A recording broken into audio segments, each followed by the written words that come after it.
Sapa Indonesia Malam, saudara, saya sudah bersama dengan politisi PDI Perjuangan Wayan Sudirte dan juga pengamat politik dari Universitas Islam Negeri Syarif Hidayatullah, Bung Adi Praitno. Saya langsung ke Pak Wayan. Pak Wayan, tadi pertanyaan saya sebelum break, apakah kemudian ketika ada kerumunan yang diketahui oleh pemerintah pusat dan kemudian diimbau oleh pemerintah pusat, lalu terjadi kerumunan dan yang bertanggung jawab hanya pemerintah daerah, apakah hal ini wajar dan akan seperti itu terus? Karena kita bicara soal COVID mungkin masih akan panjang ke depan. Ya, memang ada prinsip yang selalu diulang-ulang setiap ada wacana soal begini. Kesamaan di depan hukum itu memang harus ditegakkan. Problemnya apakah sebuah peristiwa menjadi pidana atau tidak, tergantung unsur-unsur dari tindak pidana yang bersangkutan. Oke. Ada nggak indikasi unsur-unsur terpenuhi sebuah pasal sehingga terjadi tindak pidana? Itu yang akan mengukurnya. Yang kedua, di dalam kasus itu, setiap penyelidikan, yang namanya penyelidikan mengumpulkan alat-alat bukti, mengumpulkan keterangan, mengumpulkan fakta-fakta. Oleh karena itu, saat sekarang ini kan baru penyelidikan, penyidikan. Jadi apakah seseorang akan menjadi tersangka atau tidak, kasus lain apakah pidana atau tidak, dan siapa menjadi tersangka atau siapa menjadi saksi, memang tidak bisa satu kasus dengan yang lain itu disamakan. Bahkan menurut pengalaman saya, menurut dosen-dosen yang mengajar saya, karena saya jurusan hukum pidana, sesungguhnya tidak pernah ada kasus yang persis sama. Seperti manusia tidak boleh mirip, tapi tidak bisa sama manusia satu dengan yang lain. Begitulah sebuah tidak pidana. Jadi Anda mengatakan bahwa tidak perlu takut karena masih proses. Pertanyaannya kan kalau seandainya ada kejadian seperti ini lagi, artinya hanya pemerintah daerah dong yang bertanggung jawab. Pemerintah pusat ya sudah. Begini, tergantung. Undang-undang tidak membedakan pemerintah daerah dan pemerintah pusat. Kalau pemerintah daerah dimintain keterangan, apakah itu bisa dianggap bertanggung jawab? Belum tentu. Pertanggungan jawab pidana diminta oleh polisi kalau itu dia sudah berstatus tersangka atau terdakwa. Kalau belum dia berstatus tersangka terdakwa, dia belum dimintai pertanggungan jawab pidana. Dan mesti faktanya sekarang kita lihat yang diperiksa hanya pemerintah daerah dan selalu pemerintah daerah. Kita tentu tidak menyimpulkan hal ini meskipun ini kemudian menjadi fakta sampai hari ini setidaknya. Ke depan kita tidak tahu. Ada Wakil Ketua Majelis Syuro PKS, Pak Hidayat Nur Wahid. Pak HNW, selamat malam. Assalamualaikum. Waalaikumsalam, selamat malam, sahabat semuanya. Iya. Pak Hidayat, ini kita bicara soal Pak Ridwan Kamil, Gubernur Jawa Barat, dan Pak Mahfud MD, yang kemudian dituding oleh Pak Ridwan Kamil, oleh Gubernur Jawa Barat, bahwa seharusnya pemerintah pusat, dalam hal ini adalah Pak Mahfud, bertanggung jawab. Komentar Anda? Ya, pertanggungjawaban itu kan dikaitkan dengan apa yang sekarang ini sedang dalam tanda kutip diperkarakan oleh polisi ya, dan yang diperkarakan oleh polisi kan kaitannya dengan apakah namanya kerumunan dan atau peristiwa pernikahan atau maulid atau yang kemudian nanti berlanjut menjadi yang disebut sebagai penghasutan. Dan itu semuanya peristiwa terjadinya adalah di luar dari apa yang dikaitkan oleh Pak Ridwan Kamil terhadap Pak Mahfud MD. Karena Pak Ridwan Kamil kan mengkaitkannya dengan pernyataan Pak Mahfud MD yang mengizinkan penjemputan. Dan memang Pak Mahfud MD menyampaikan itu dan beliau secara terbuka menyampaikan bahwa betul beliau menyampaikan itu dan bahkan beliau mengizinkan dan menyampaikan agar penjemputan itu dilakukan dengan tertib, dengan damai, tidak anarki dan aparat pun diminta untuk mengawal tidak dengan represif tapi dengan cara yang tidak berlebihan sampai Habib Rizik sampai pulang ke rumahnya. Dan itu semuanya kan terjadi dengan aman, tertib dan damai dan tidak ada. Artinya benar Pak Mahfud, tapi kemudian ada kerumunan. Ya, kerumunan yang tidak dipermasalahkan oleh polisi, kerumunan yang tidak dipermasalahkan oleh hukum yang ada di Indonesia dalam konteks itu gitu ya. Dan itu yang kemudian Pak Mahfud menyebutnya sebagai diskresi beliau sampai kemudian selesai beliau Habib Rizik sampai ke rumah dan Habib Rizik pun di rumahnya dalam pengajiannya itu menyampaikan terima kasih kepada Pak Mahfud MD yang telah menyampaikan kondisi yang kondusif untuk terjadinya beliau sampai pulang ke rumahnya dan semuanya aman, tertib dan damai. Dan itu tidak dipermasalahkan oleh polisi, tidak dipermasalahkan oleh hukum, tidak dipermasalahkan oleh mekanisme penghukuman yang ada di Indonesia. Jadi yang kemudian menjadi dimasalahkan oleh polisi kan memang pada hari keduanya ketika kemudian terjadi di Megamendung, kemudian terjadi di pengajian dan lain sebagainya. Itu pun juga masalah-masalah yang secara prinsip juga orang masih mengkaitkannya dengan bagaimana dengan kerumunan di tempat-tempat yang lain yang juga ternyata. Artinya di sini betul bahwa apa yang disampaikan Pak Mahfud, bahwa Pak Mahfud mengatakan soal penjemputan nggak ada masalah meskipun ada kerumunan juga. Tapi kemudian di kasusnya Pak Ridwan Kamil itu terjadi hari yang berbeda dan acara yang berbeda. Meskipun Pak Ridwan Kamil mengatakan bahwa terjadi di hari itu di Bogor pada saat di markas FPI di Megamendung, itu karena dianggap sebagai sebuah diskresi karena hari pertama pada saat kedatangan kan terjadi kerumunan juga. Kok nggak diapa-apain? Sementara kemudian hari berikutnya terjadi kerumunan, Gubernur Jawa Barat dipanggil. Kan itu sederhananya, Pak Hidayat. Iya, bisa disederhanakan begitu dan juga bisa disederhanakan bahwa yang dipermasalahkan oleh Pak Ridwan Kamil adalah pernyataan Pak Mahfud yang mengizinkan penjemputan. Dan di hari kedua itu sudah bukan penjemputan kan. Ketika terjadi peristiwa di Megamendung itu sudah tidak terkait dengan penjemputan, itu sudah peristiwa yang berbeda. Dan setiap peristiwa mempunyai hukumnya sendiri-sendiri kan begitu. Oke. Dan bayangkan bila waktu itu Pak Mahfud MD tidak menyampaikan agar diizinkan menjemput dengan aman, tertib, dan damai, dan kemudian terjadi penjemputan yang kisruh dan lain sebagainya, kan malah menghadirkan kekacauan di mana-mana. Baik, kalau saya simpulkan berarti apa yang disampaikan oleh Ridwan Kamil, Gubernur Jawa Barat itu nggak nyambung sebenarnya dengan konteks hukumnya. Iya, kalau menurut saya sebaiknya beliau menyelesaikan saja apa yang dipermasalahkan polisi terhadap beliau. Beliau tidak dituduh sebagai aktor, beliau tidak dituduh sebagai melakukan penggerak, beliau juga tidak dituduh sebagai melakukan penghasutan. Beliau hanya diminta kesaksiannya terkait dengan mengapa masih terjadi. Dan kan beliau juga menyampaikan bahwa berbeda dengan di DKI, kalau di DKI kan wali kota dan bupati itu semuanya di bawah langsung gubernur. Tapi kalau di Jawa Barat kan sistem kepemimpinan daerah kan berbeda. Gubernur adalah untuk provinsi, tapi di setiap kabupaten dan kota pertanggungjawabannya ada di kabupaten dan kota. Itu berbeda dengan di Jakarta dan di Megamendung kaitannya tentu dengan bupati di Bogor. Itu dua hal yang. Oke, ini menarik apa yang disampaikan oleh Pak Hidayat Nur Wahid. Meskipun menurut Pak Ridwan Kamil itu ada kaitan diskresi. Meskipun kalau kita bicara peristiwanya, ini peristiwa yang berbeda. Ini nggak tahu apakah memang benar berkaitan atau memang disambung-sambungkan dengan diskresi. Tentu ini menjadi subjek dari persepsi hukum tersendiri. Saya ingin ke Pak Mas Adi Praitno. Apa yang kemudian disampaikan oleh Pak Hidayat Nur Wahid, apakah Anda setuju? Ya, setuju. Prinsipnya begini, Mas Aiman. Saya kok melihat ada treatment yang berbeda soal penjemputan HRS di bandara ya. Biasanya kan kepolisian, kemudian Mendagri. Kalau terkait dengan kerumunan, terutama saat pilkada, itu kan mereka agresif, bahkan mengancam dengan sejumlah pasal tertentu yang akan membuat jera gitu ya. Tapi soal HRS, kok ini tidak ada imbauan-imbauan yang kemudian membuat dilarang misalnya ya. Oke. Bahkan Pak Mahfud melalui videonya itu memperbolehkan gitu ya, asal tertib, aman dan seterusnya. Mestinya dari awal tegas nggak boleh apapun judulnya HRS itu dijemput gitu ya di Bandara Soekarno-Hatta. Dan kacaunya lagi gitu, kalau saya melihat ini sudah ada kerumunan di bandara.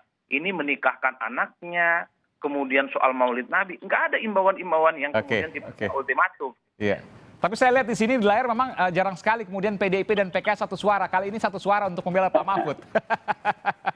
Saya ke Pak... Ya, membela fakta hukum yang tidak bermasalah. Oke, saya ke Pak Hidayat. Tadi disampaikan oleh Pak Adi Prayitno bahwa ya ada perlakuan yang berbeda. Itu kemudian harus diakui ada kesan seperti itu. Karena kejadiannya meskipun ada di daerah, tapi juga ada kerumunan pada saat kedatangan yang kemudian disampaikan oleh Pak Mahfud hanya dilihat dari sisi ketertiban, bukan kerumunan. Pak Hidayat. Iya, memang kan di sini banyak tafsir hukum yang bisa berlaku ya. Tetapi sesungguhnya kan hukum juga mengacu kepada apa sih tujuan akhir daripada hukum, kan menghadirkan ketertiban, menghadirkan tidak chaos, menghadirkan dalam tanda kutip ya keamanan bagi seluruh warga dan bangsa. Semua orang juga paham bagaimana pendukung Pak Habib Rizik yang besar itu dengan jumlah yang masif. Kalau kemudian mereka sudah begitu luar biasa ingin menjemput, kemudian dilarang, itu dikhawatirkan akan menghadirkan dampak yang lebih serius lagi, dan itu tentu tidak diinginkan oleh semuanya. Karenanya diambil yang minimal lah, kalau dalam bahasa yang diambil oleh Pak Adi itu kan itu akhafud dararain gitu. Jadi diambil satu kondisi yang negatifnya paling sedikit atau madaratnya paling sedikit. Mungkin demikian ya yang dipahamkan oleh Pak Mahfud MD. Sehingga kemudian ya oke lah ada suatu hal yang tidak ideal dengan aturan hukum, tapi inilah yang minimal yang bisa dilakukan untuk menghadirkan. Tapi saya ingin tanya ke Pak Hidayat begini, pada waktu Pak Mahfud mengatakan bahwa kalau datang harus tertib, kalau tertib maka bukan pendukung dari Habib Rizik. Kalau tidak tertib, ya. Ya, kalau tidak tertib maka bukan pendukung dari Habib Rizik, maka kita akan sikat, kurang lebih begitu ya. Tapi kemudian tidak bicara sedikit pun soal kerumunan, dan terjadi kerumunan. Dan pada saat di bandara sama sekali kemudian tidak ada yang diperiksa, termasuk gubernurnya, maksudnya Gubernur Banten. Itu disampaikan oleh Pak Ridwan Kamil. Ini apakah sebuah kejanggalan? Iya, kalau menurut Pak Ridwan Kamil tentu kejanggalan gitu ya. Tapi kan pihak Gubernur Menurut Pak Hidayat? Menurut Gubernur Banten kan sudah mengatakan bahwa bandara itu adalah daerah khusus yang di situ ada otoritas bandaranya, tidak dikaitkan dengan provinsi. Satu, nomor dua juga apakah ada terbukti kerumunan yang terjadi, tapi apakah kemudian pihak otoritas kesehatan menyatakan bahwa sudah terjadi klaster baru, yaitu penyebaran COVID-19 melalui kerumunan yang terjadi di bandara? Kan tidak ada sama sekali. Sampai hari ini tidak ada yang mengatakan bahwa dari kerumunan di bandara itu menghadirkan klaster baru bernama klaster bandara diakibatkan. Apakah di Bogor juga ada klaster baru ketika kemudian terjadi Maulid pada waktu itu?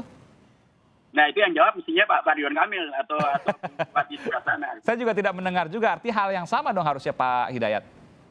Ya, dari sisi itu boleh saja hal yang sama, tetapi saya tentu tidak dalam posisi untuk sebagai polisi, kenapa saya tidak memanggil Pak Mahfud MD, kenapa yang dipanggil adalah Pak Ridwan Kamil, itu silahkan polisi yang harus menjelaskan. Ya, tetapi saya hanya menyampaikan bahwa peristiwa yang terjadi terkait dengan penjemputan itu tidak menghadirkan apa yang dikhawatirkan terkait dengan anarki, terkait dengan chaos, terkait dengan kerumunan yang menghadirkan COVID-19, klaster baru daripada COVID-19, itu saja. Oh iya. Sebelum saya ke Pak Wayan, saya ingin ke Mas Adi dulu. Mas Adi, komentar Anda?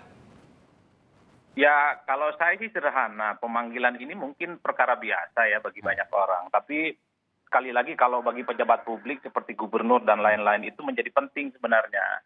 Ini kan menyangkut nama baik mereka, ini menyangkut marwah mereka yang dipilih langsung oleh rakyat. Mestinya pemanggilan kepala daerah itu, kalau gubernur konteksnya, saya kira perlulah seizin pemerintah, misalnya Mendagri atau Presiden ya. Tidak serta-merta kemudian bisa diperiksa dan dimintai keterangan. Ini bukan soal keterangan dan nggak keterangan, Mas Aiman. Ya. Tapi dipanggil, diperiksa, dimintai keterangan. Ini sudah ada suatu hal yang kemudian, sorry to say misalnya, seakan-akan bertanggung jawab dan bersalah. Saya kurang mendengar.